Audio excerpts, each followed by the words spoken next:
Сәлем, Азире. Сәлем. Қай мектепте оқисың?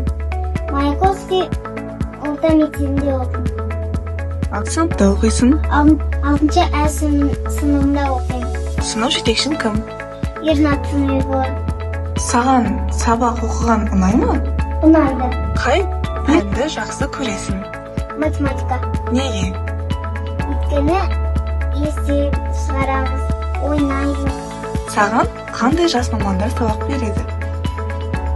Ернат Тыныбекова және Гүлмария қызы Арман Қажымұратова. Жас мамандармен сабақ қызықты өте ма? Иә, жақсы өтеді.